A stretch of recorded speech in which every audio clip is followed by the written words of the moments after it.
So this will be message from your future soulmate and twin flame. Could be either one, whoever that you may.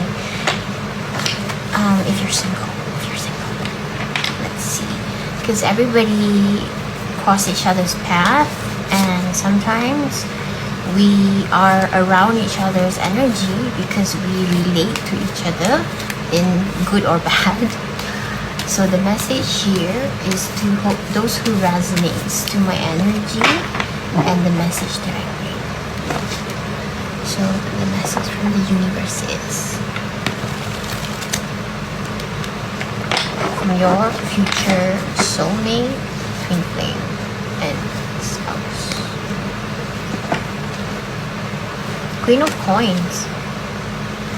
So the energy of Queen of Coins, her self-worth, somebody who is in touch with her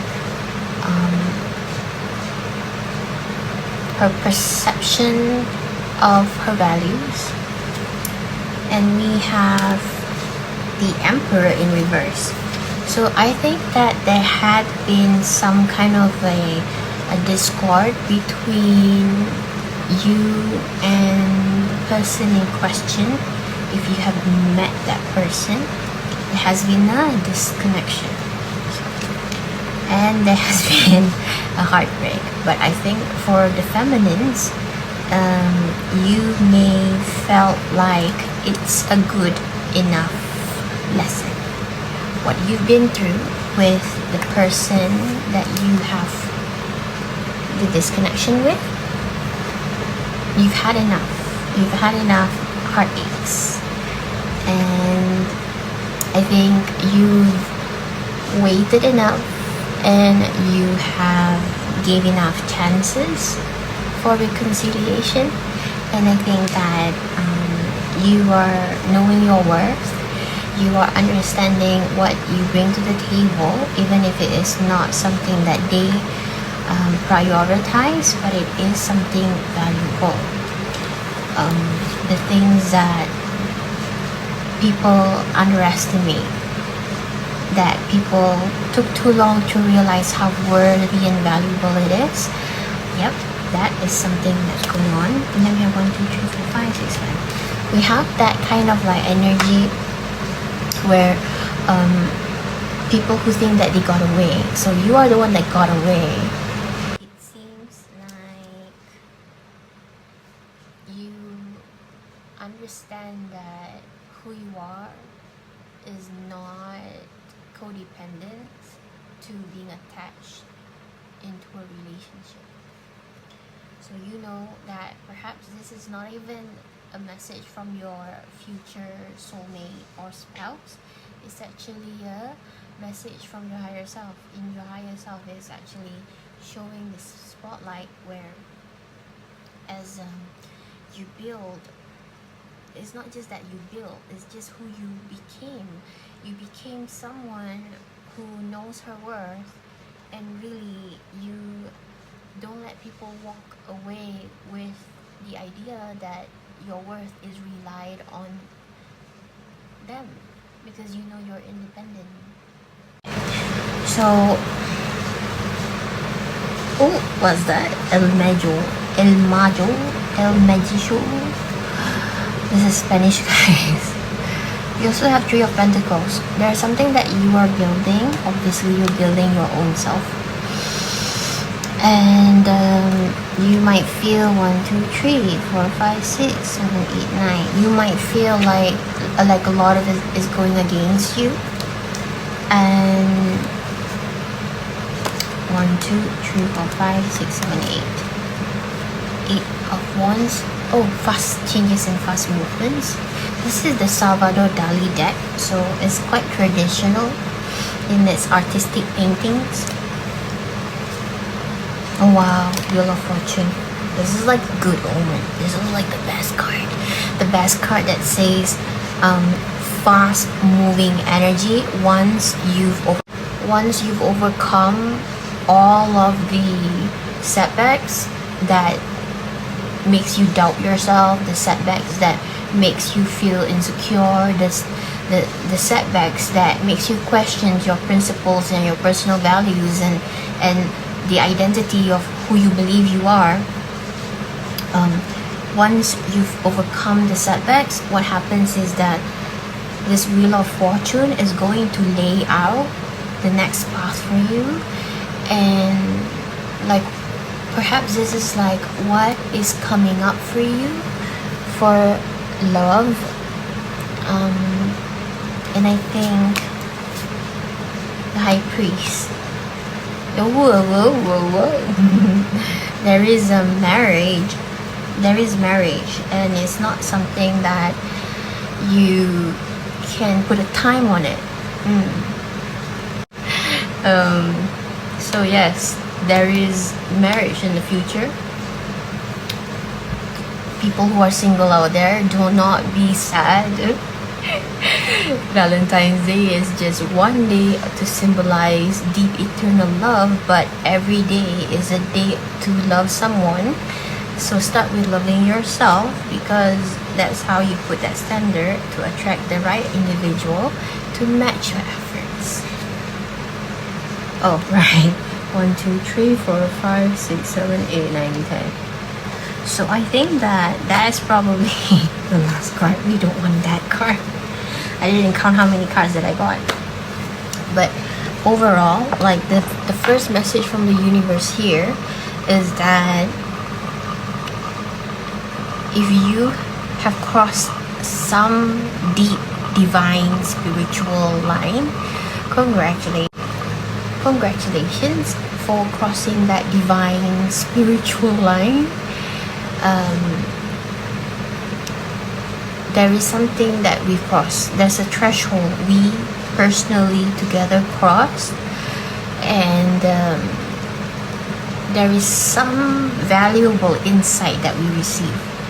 If you've, for the past 2 weeks, been working on your spiritual healing, and you had this kind of like internal crisis and like personal turbulence, feeling like you're sinking in quicksand, that for me, it felt like that was something that I was blinded from seeing since I was young, which opened my eyes recently on what it was. So for me, it was that the message was, because I was surrounded by people who didn't allow me to recognize my worth.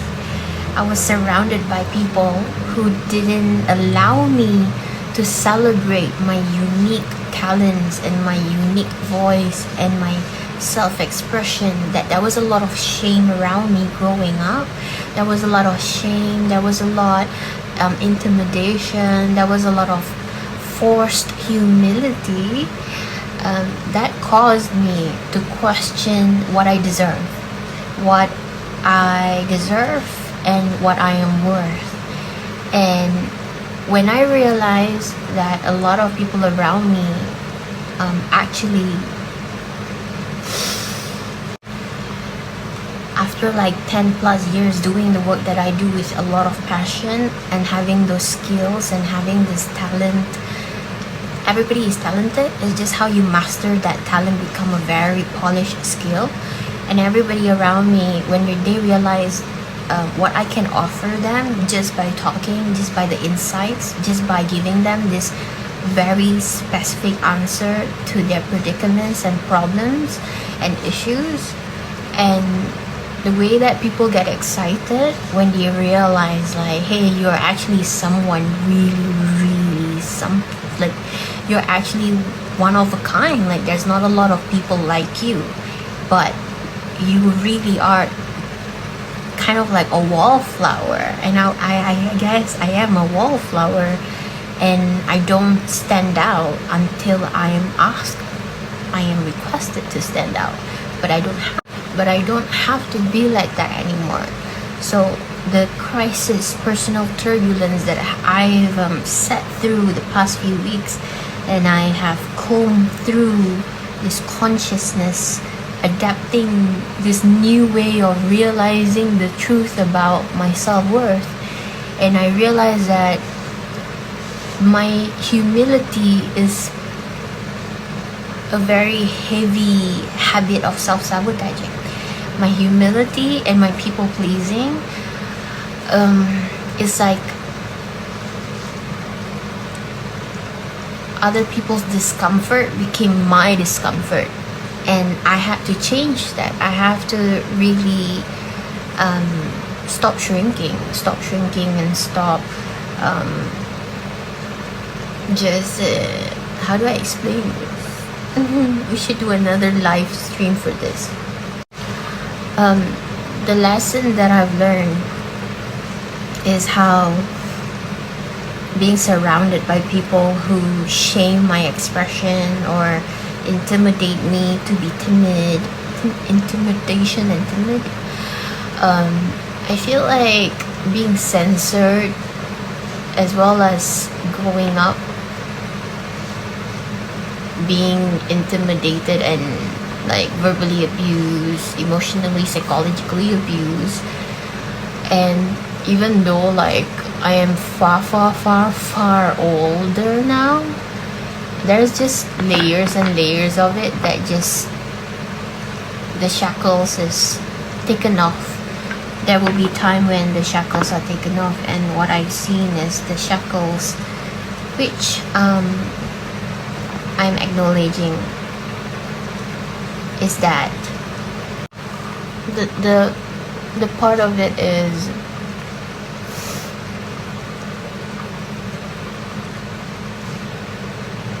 just feeling like it's okay not to shrink. It's okay that people are uncomfortable with my life. It's okay that the energy that I bring intimidates people, and it's okay that I don't react the way other people react to my presence. Like, if people are scared of me, and I'm like, and then I got scared of me too, and I'm like, why am I scared of myself? Like, it was that thing that I don't recognize inside me that I intimidate people. The thing is, if people are scared of my light and I'm scared of my own light because I'm copying people, right? I'm like, what are you scared about? Like, what's so scary? And then they're like, you don't know that? You don't know that you're actually really amazing? And I'm not like tooting my own horn, but really for the past like few months, everybody around me is always so excited to spend time with me that I'm like, why do I feel like you're more like a fan rather than a friend? And I felt like, is there something missing in my awareness that the people, the girls that I meet, they are like, they have this overconfidence when they're around me, and then they have all this feeling giddy, excited, and I'm like, am I chaperoning someone right now? Like, why am I? Okay, listen. I feel like what I'm not realizing is that I think that it's like, you know, when you brainwash yourself that you're nobody,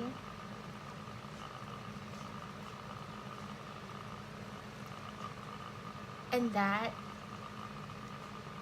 brainwash that you're nobody actually comes from a very deep inner child wound. And then when you are like you're a creative person, and then you have these skills and this passion that you are nurturing, and people can see that, hey, oh, your business is really nice, you are very creative, your designs are nice, or your offerings, your services are very compassionate and very supportive, is a very great offering, and it's like it's like you just don't realize. Is that, you know, when you keep working on yourself, keep working on something until it's become so big in your eyes, you think that it's a long way to go. There's still so much more. I still have so much more to create an impact. There is so much more impact that I need to create. I need more results. I need more clients to help, or something like that. But actually, if you really take the time to let go and just sit and marvel at the journey, your odyssey, like my odyssey of going through the ups and downs of my journey for the past 14 years, right? at least 2010, or anyway, since I went to New Zealand, right? The odyssey of me searching for self-love, searching for who I am, searching for security, searching for self-love and security, and really, what was the word before I jump around with my thoughts? The word that I said, that I was nobody.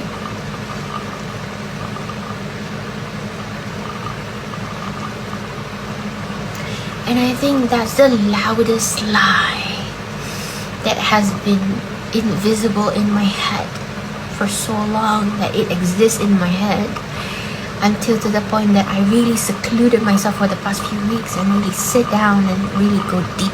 And I really go deep inside myself, and I'm like, oh, I'm nobody. And when that word appeared, I'm like, oh, I've never heard me saying this out loud. I'm a nobody? Why am I a nobody? Who said this? And I think this can be a collective healing, because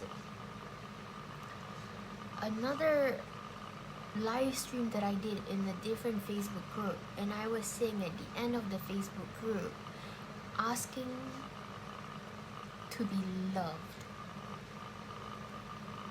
without discriminating oneself from receiving it. So like, we do want to be loved, but we always judge ourselves that we are not deserving enough to be loved, because now it makes sense, because there's a subconscious belief in the mind and the heart that says, I'm nobody, I am undeserving to be loved because I'm nobody. And I think this is one of the most common unconscious wound that any of us could have had if we didn't get the nurturing and the love and the support from both of our parents growing up. Then we would feel like no one cared, nobody loves us, and nobody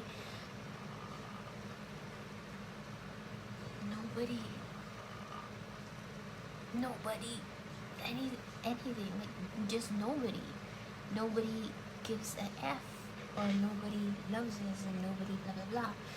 But telling you this now, actually,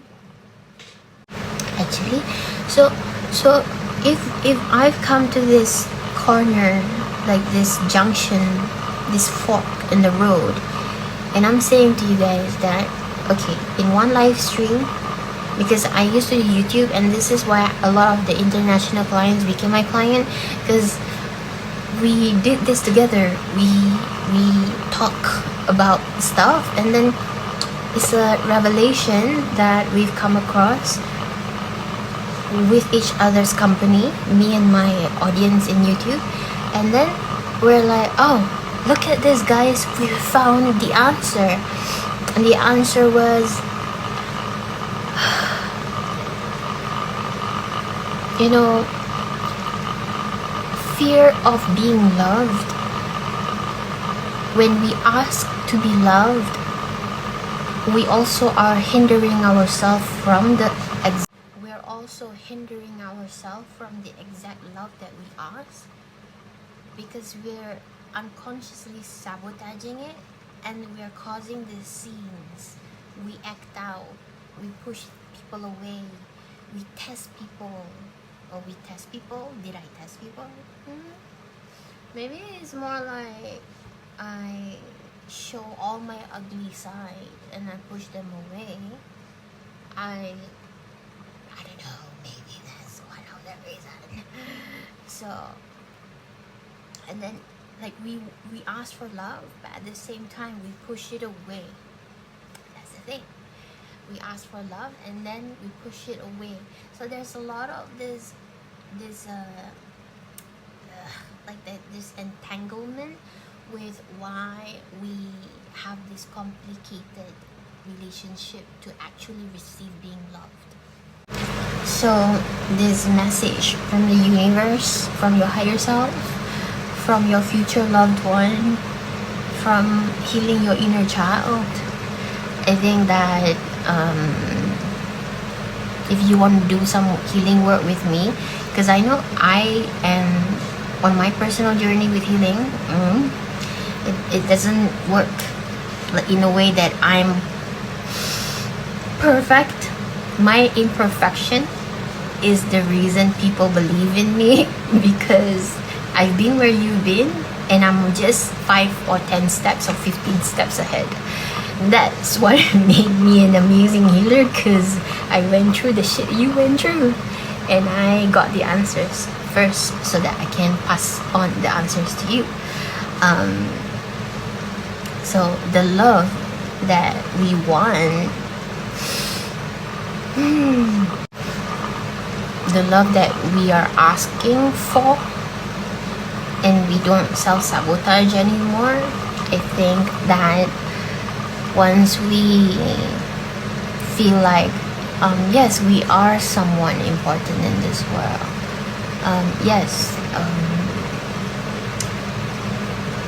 the past wound where our inner child doesn't feel seen or feel loved and abandoned and felt like nobody cared,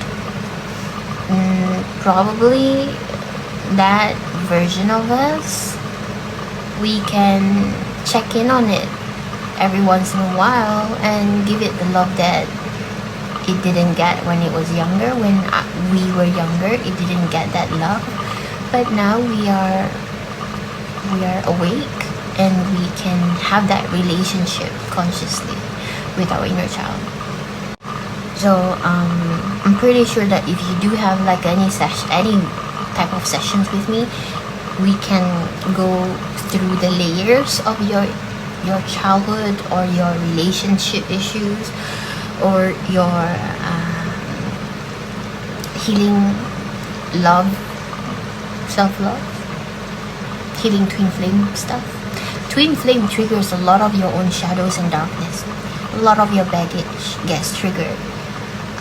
A lot of the things that you blame them, it is actually your own thing that you do to yourself also.